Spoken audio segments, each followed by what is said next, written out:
I am going to talk about another book today, and this one I haven't read in a while. I think I first read it over like a year and a half ago. It's published by the New York Review of Books Classics. It's the Amsterdam stories by Nescio, I think. It's apparently Latin for I don't know. And he was a Dutch guy. He was one of those guys that had like a day job and he wrote on the side, kind of like Kafka or Wallace Stevens. And to me, that adds more of an appreciation for their work because I work myself now, usually like 35 hours a week, and I'm in school, and it makes it very difficult to write. But this story mainly follows a group of friends, like a bunch of boys in their early 20s or late teens, and they all want to be like creative people, either writing.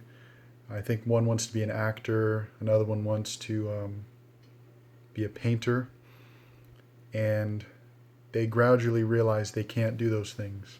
Like it's just not feasible. And I think that's the second story. Little Titans, I think, is the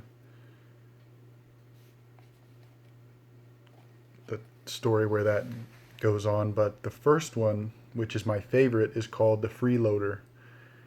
And it's about a guy named Jappie, I think. Yeah, I think in Dutch they say it J's like a Y, but Japi, and he's kind of like this guy who he never really like totally connects. He's kind of like a floater, freeloader, goes to their houses, gets what he needs. He's friendly and everyone likes him, but he's different. And the main character also is Koekenbakker, which apparently means cookie baker in Dutch. And he's kind of like the guy everyone can relate to, like the everyman. And as the story goes on, and I guess I'm gonna kind of spoil it, so if you want to read it beforehand, it's really short. It's like 110 pages for 5 or 6 stories.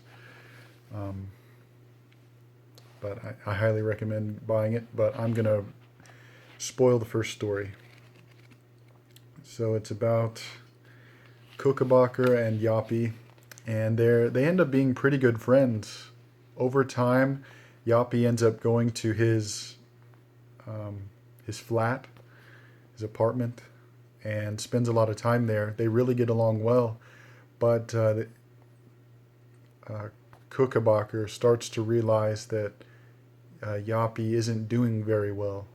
He Jappie quits going there, and he's sort of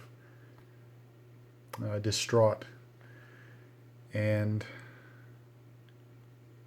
he gradually grows away from Koekenbakker, and they find out one day that he's leaving, and I thought this section here that I'm about to read, it's on the second to last page. I thought it was one of the best I've ever read, and I do still think that. And here it is. So, and then, with few variations, he repeated his old reverie about the water, how it flowed eternally to the west, out toward the sun every night. In Nijmegen, there was a doctor who had taken the same walk at the same time every morning for 53 years, over the Valkhof hill and down the north side and up the Valkade to the railroad bridge. That's more than 19,300 times. And always the water flowed to the west, and it didn't mean a thing. It must have flowed like that for 100 times 53 years. Longer. How? Now there's a bridge over it. since just a short time ago, a few years, which is still a long time. Every year is 365 days, 10 years is 3,650 sunrises, every day is 24 hours, and every hour more goes through the heads of all those constantly worrying people than you could set down in 1,000 books. Thousands of worriers who saw the bridge are dead now.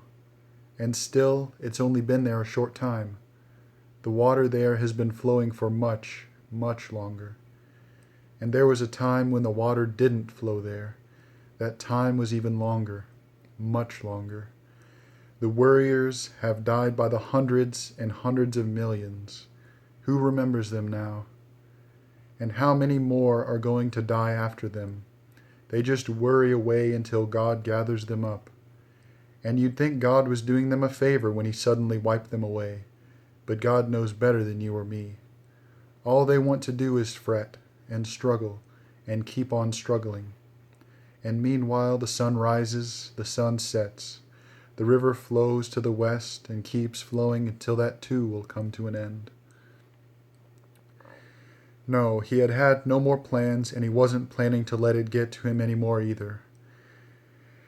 He would make sure not to do that.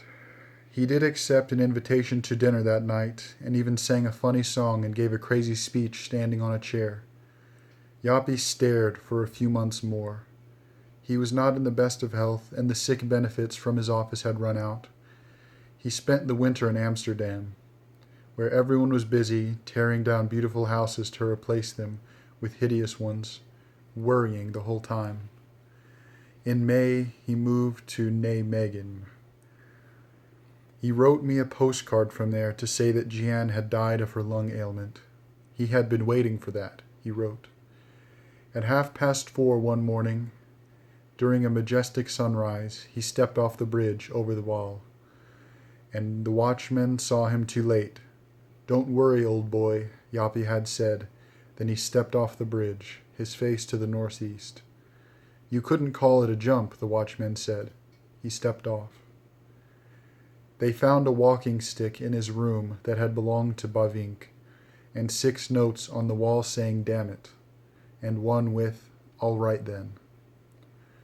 The river has kept flowing west since then, and people have kept on worrying.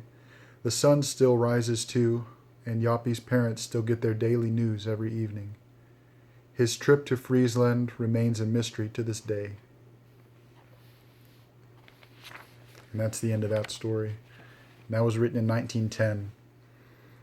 And I don't know, that ending just gives me shivers every time I read it. I've read that story maybe 10 times already, and that ending just gives me shivers.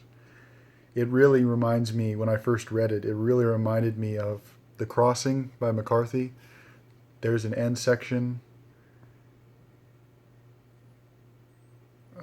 that I think I quoted in one of the last reviews, that the world only dies in man's hearts. The picture of the world. The picture of the world only dies in man's hearts. It doesn't actually die. And then also in Ecclesiastes, the sun also rises. That there is nothing new under the sun. I really got a lot of feelings of that whenever I was reading this selection of short stories. And I would really recommend checking out the New York Review of Books if you haven't.